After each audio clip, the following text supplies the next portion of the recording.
Chapter 3 Ikigai से लोगों के लिए अपने उद्देश्य को पाकर कैसे लंबा और बेहतर जीना है। लोगोथेरेपी क्या है? एक सहकर्मी ने एक बार विक्टर फ्रैंकल को एक वाक्यांश में मनोविज्ञान के अपने स्कूल को परिभाषित करने के लिए कहा, जिसके लिए फ्रैंकल ने जवाब दिया, ठीक है। लोगोथेरेपी में रोगी सीधे बैठता है और ऐसी चीज़ों को सुनना पड़ता है जो इस अवसर पर सुनना मुश्किल है। सहकर्मी ने उन्हें मनोविश्लेषण का वर्णन केवल निम्नलिखित शब्दों में किया था। मनोविश्लेषण में रोगी एक सोफे पर लेट जाता है और आपको ऐसी चीज़ें बताता है जो इस अवसर पर कहना मुश्किल है। फ्रैंकल बताते हैं कि पहला सवाल वह अपने मरीजों से पूछेंगे, आप आत्महत्या क्यों नहीं करते? आमतौर पर रोगी को अच्छे कारण नहीं मिलते थे और वह ले जाने में सक्षम था। तब लोगोथेरेपी क्या करता है? नंबर 1, जवाब बहुत स्पष्ट है। यह आपको जीने के कारणों को खोजने में मदद करता है। लोगोथेरेपी रोगियों को सचेत कर रूप से अपने जीवन के उद्देश्य को खोजने के लिए प्रेरित करती है। उनके न्यूरोज का सामना करने का आदेश, अपने भाग्य को पूरा करने के लिए उनकी खोज तब आगे उन्हें आगे बढ़ने के लिए प्रेरित करती है, अतीत की मानसिक जंजीरों को तोड़ती है और रास्ते में आने वाली बाधाओं से पार पाती है। अपने वियना क्लिनिक में फ्रैंकल द्वारा किए गए एक अध्ययन के लिए कुछ करने के लिए दोनों रोगियों और कर्मियों के बीच पाया गया कि लगभग 80% का मानना था कि मनुष्यों को जीने के लिए एक कारण की आवश्यकता होती है और लगभग 60% ने महसूस किया कि उनके पास कोई है या उनके जीवन में कुछ करने के लायक है। नंबर 2, अर्थ की खोज। उद्देश्य की खोज एक व्यक्तिगत प्रेरणा शक्ति बन गई जिसने फ्रैंकल को अपने लक्ष्यों को प्राप्त करने की अनुमति दी। इन 5 चरणों में लोगोथेरेपी की प्रक्रिया को संक्षेप में प्रस्तुत किया जा सकता है। एक व्यक्ति खाली, निराश या चिंतित महसूस करता है। नंबर 2, चिकित्सक उसे दिखाता है कि वह जो महसूस कर रहा है वह सार्थक जीवन पाने की इच्छा है।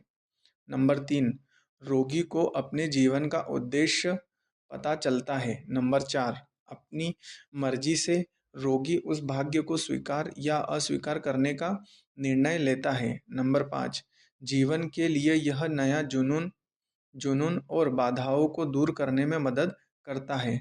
फ्रैंकल अपने खुद सिद्धांतों और आदर्शों के लिए जीते और मरते थे।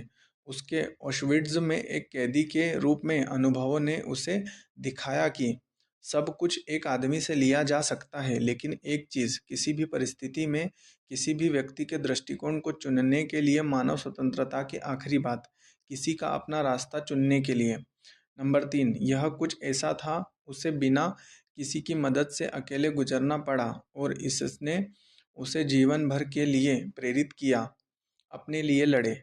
अस्तित्वहीन निराशा तब पैदा होती है जब हमारा जीवन उद्देश्य के बिना होता है या जब ऐसा होता है उद्देश्य तिरछा है।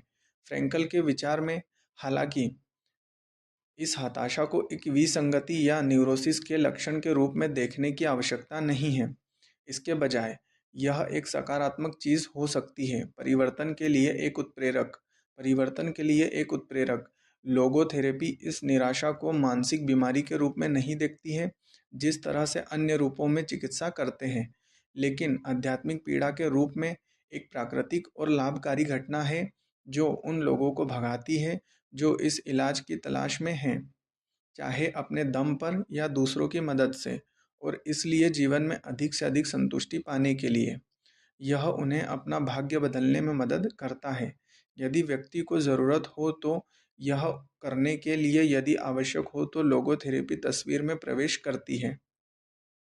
अपने जीवन के उद्देश्य की खोज और बाद में संघर्षों पर काबू पाने में मार्गदर्शन, ताकि वह अपने उद्देश्य की ओर अग्रसर रह सके। मीन की खोज में फ्रैंकल नीत्शे की प्रसिद्ध रचनाओं में से एक का हवाला देता है, जिसके पास रहने के लिए क्यों है, वह लगभग किसी भी तरह से सहन कर सकता है। अपने अनुभव के आधार पर फ्रैंकल का मानना था कि हमारा स्वास्थ्य उसी पर निर्भर करता है। प्राकृतिक तनाव, जो कि भविष्य में हम जो हासिल करना चाहते हैं उसकी तुलना में अब तक जो हमने पूरा किया है उसकी तुलना करने से आता है। इसके बाद हमें एक शांतिपूर्ण अस्तित्व की आवश्यकता नहीं है, लेकिन एक चुनौती जिसे हम अपने निपटान में सभी कौशल को लागू करके पूरा करने का प्रयास कर सकते हैं। दूसरी ओर, मौजूदा संकट आधुनिक समाजों की विशेषता है। लोग वही करते हैं जो उन्हें करने के लिए कहा जाता है, या दूसरे जो करते हैं बजाय इसके कि वे क्या करना चाहते हैं।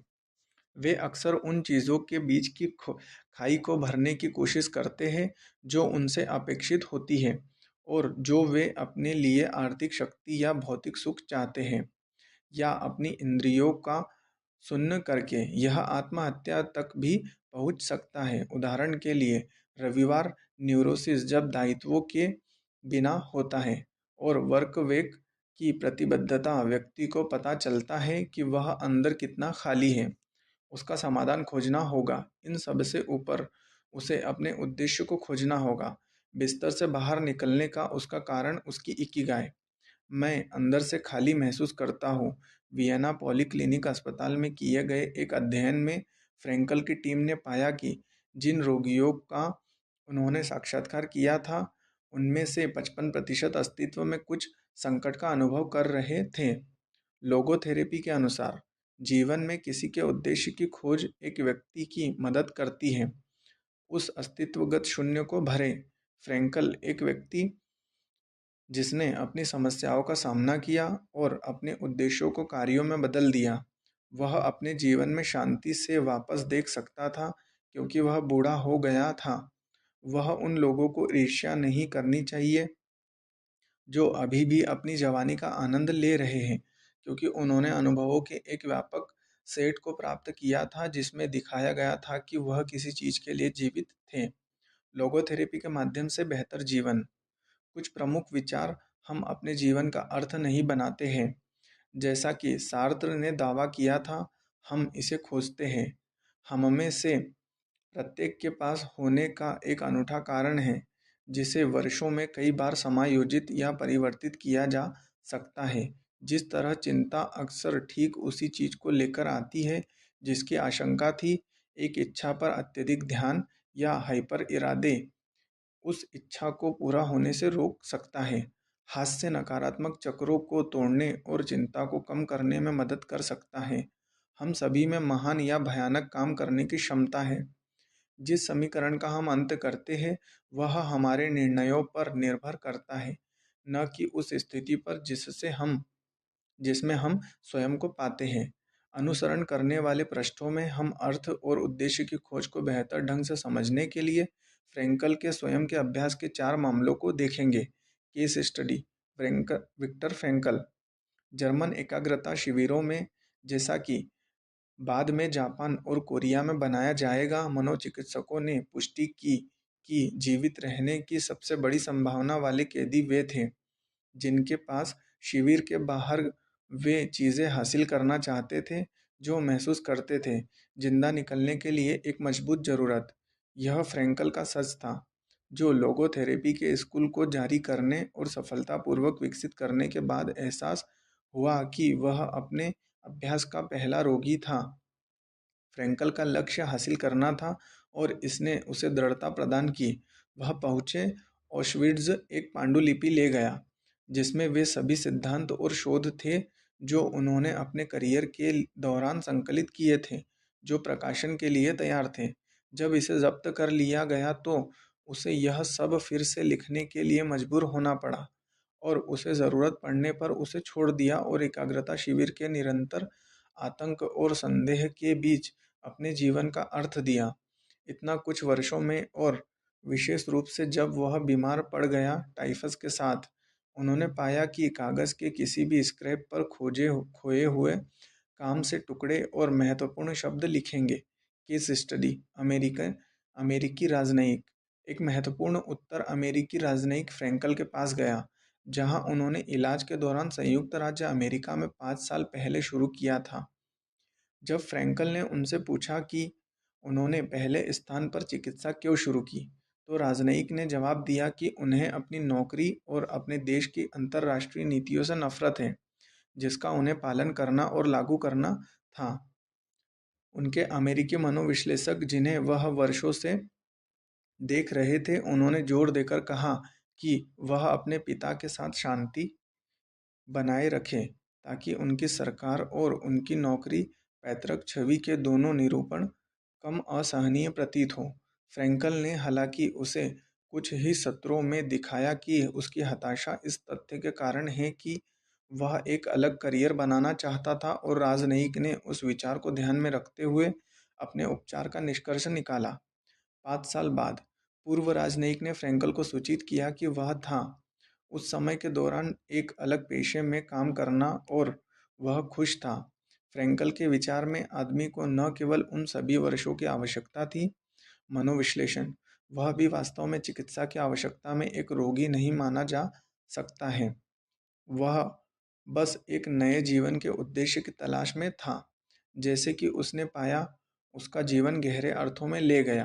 Case study. आत्महत्या करने वाली माँ। 11 साल की उम्र में मरने वाले एक लड़के की माँ को फ्रैंकल ने क्लिनिक में भर्ती कराया गया था, क्योंकि उसने खुद को और अपने बेटे को मारने की कोशिश की थी। यह दूसरा बेटा था, जिसे जन्म से ही लकवा मार गया था, जिसने उसे अपनी योजना को अंजाम देने से रोक रखा था। उसका मानना था कि उसके जीवन का एक उद्देश्य था, और अगर उसकी माँ ने उन दोनों को मार दिया तो यह उसे उसके लक्ष्यों को प्राप्त करने से रोक देगा। महिला ने एक समूह सत्र में अपनी कहानी साझा की। उसकी मदद करने के लिए फ्रैंकल ने पूछा। एक अन्य महिला ने एक काल्पनिक स्थिति की कल्पना की जिसमें वह अपने मृत, वृद्ध और धनी लेकिन निसंतान पर लेट गई।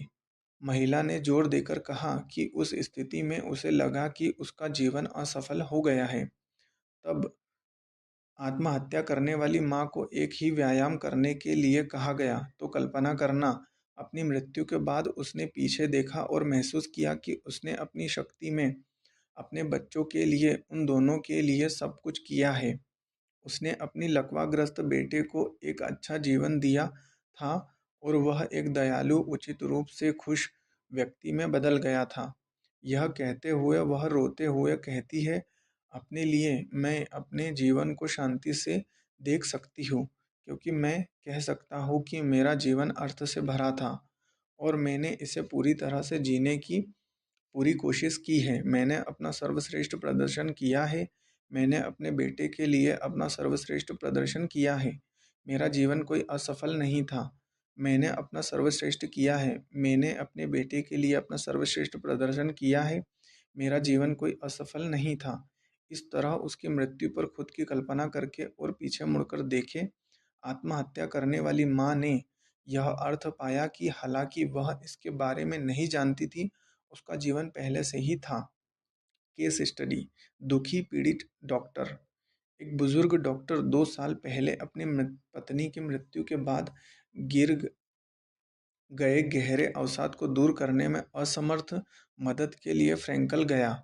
फ्रैंकल ने उसे सलाह देने या उसकी स्थिति का विश्लेषण करने के बजाय उससे पूछा, अगर वह वही होता जो पहले मर चुका होता। डॉक्टर भयभीत ने उत्तर दिया कि यह उसकी गरीब पत्नी के लिए भयानक होगा, कि उसे बहुत पीड़ा हुई होगी। किस फ्रैंकल ने जवाब दिया, आप देखते हैं डॉक्टर, आपने उसे पीड़ित करने की पूरी कोशिश की है, लेकिन इसे के लिए आपको जो कीमत चुकानी होगी वह बची रहेगी, और उसका शोक होगा। डॉक्टर ने एक और शब्द नहीं कहा। उन्होंने बाद में फ्रैंकल के कार्यालय को शांति से छोड़ दिया। चिकित्सक का हाथ अपने हाथ में लेना, वह अपनी प्यारी पत्नी के स्थान पर दर्द को सहन करने में सक्षम था। उनके जीवन को एक उद्देश्य दिया गया था, मोरिता चिकित्सा। उसी दशक में जो कुछ वर्ष पहले लोगोथेरेपी के रूप में अस्तित्व में आया था, वास्तव में शोमा मोरिता ने जापान में अपना उद्देश्य केंद्रित चिकित्सा बनाया था।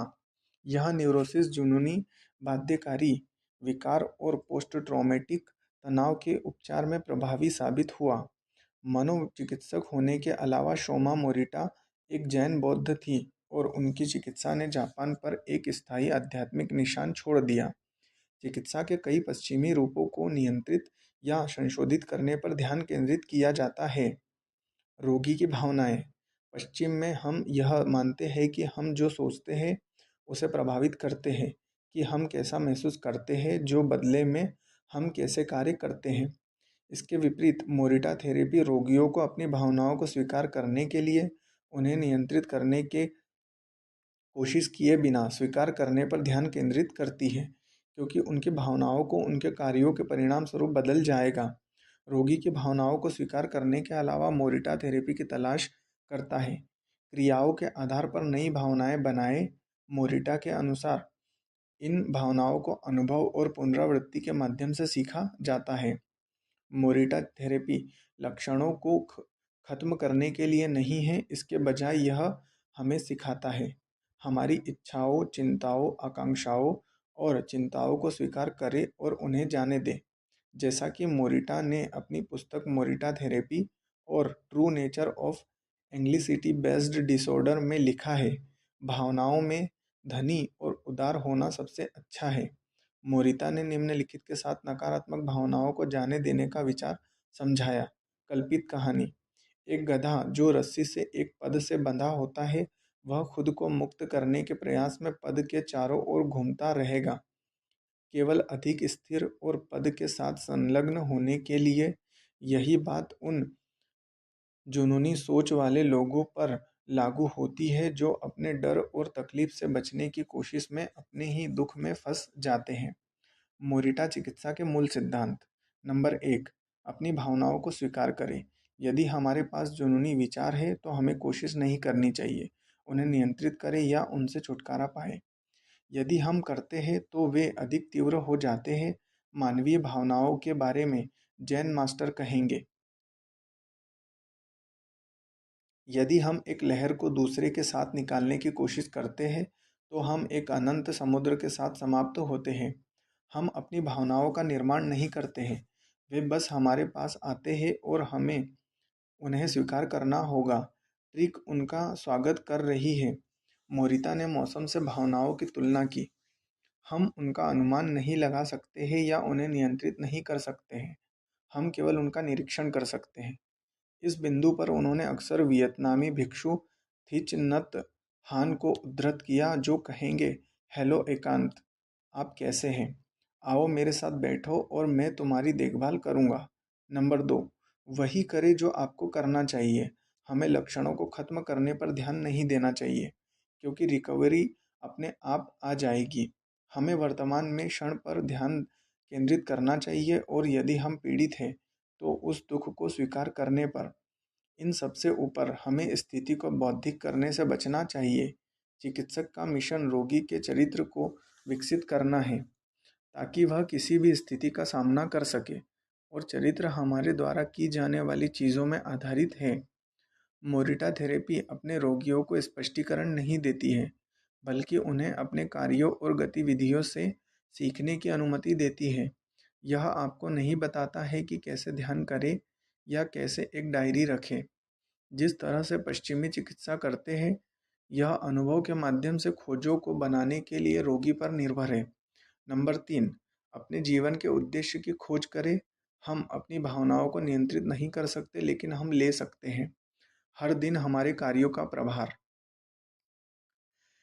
यही कारण है कि हमें अपने उद्देश्य की स्पष्ट समझ होनी चाहिए और हमेशा मोरिता के मंत्र को ध्यान में रखना चाहिए। हमें अभी क्या करने की आवश्यकता है, हमें क्या कार्रवाई करनी चाहिए। इसे प्राप्त करने की कुंजी आपके इकिगाई को खोजने के लिए अपने अंदर देखने का साहस कर रही है। मोरिटा थेरेपी के 4 लक्षण।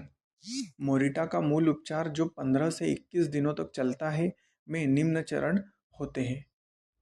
नंबर 1, अलगाव और आराम 5 से 7 दिन। उपचार के पहले सप्ताह के दौरान रोगी बिना किसी बाहरी उत्तेजना के एक कमरे में आराम करता है। कोई टेलीविज़न, किताबें, परिवार, दोस्त या बोलना नहीं। सभी रोगी उपचार है।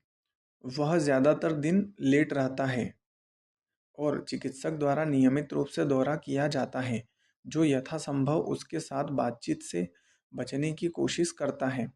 चिकित्सक बस रोगी को सलाह देता है कि वह अपनी भावनाओं के उत्थान और पतन का अवलोकन करता रहे। क्योंकि वह वहाँ रहता है जब रोगी ऊब जाता है और चीज़ों को फिर से करना शुरू करना चाहता है, तो वह चिकित्सा के अगले चरण पर जाने के लिए तैयार है। नंबर 2, प्रकाश व्यावसायिक चिकित्सा, 5 से 7 दिन। इस अवस्था में रोगी चुप्पी में दोहराव कार्य करता है। इनमें से एक अपने विचारों और भावनाओं के बारे में एक डायरी रख रहा है। रोगी 1 सप्ताह में बंद होने के बाद बाहर चला जाता है, प्रकृति में चलता है और सांस लेने के व्यायाम करता है।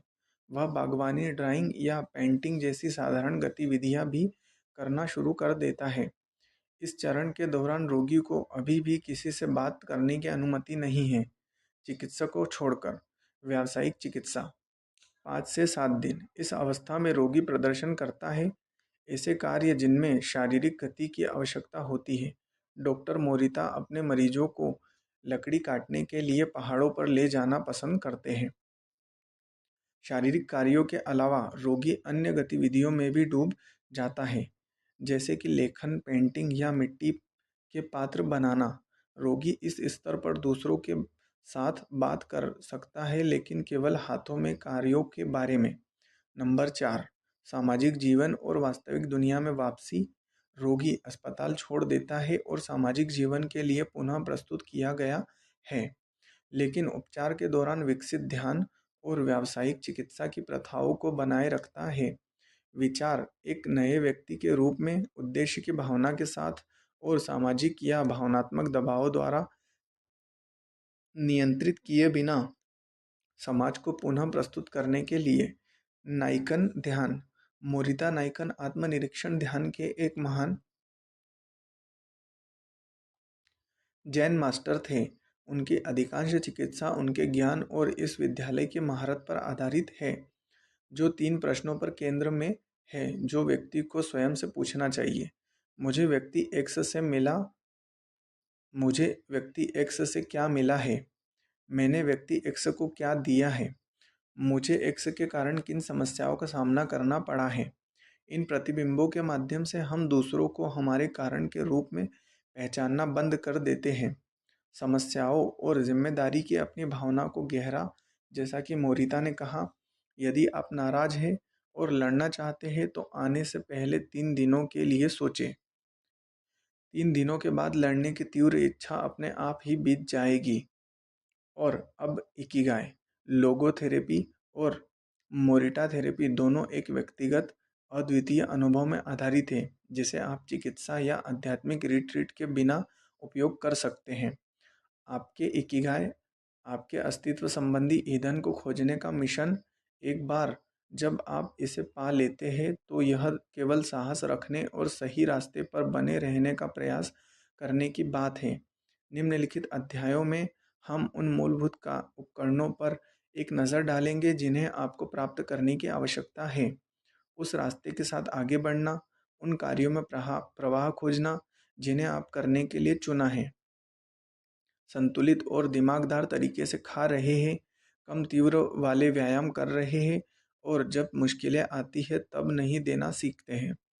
ऐसा करने के लिए आपको यह स्वीकार करना होगा कि दुनिया इसमें रहने वाले लोगों की तरह अपूर्ण है, लेकिन यह अभी भी विकास और उपलब्धि के अवसरों से भरा है। क्या आप अपने आप को अपने जुनून में फेंकने के लिए तैयार हैं, जैसे कि यह दुनिया में सबसे महत्वपूर्ण चीज़ थी?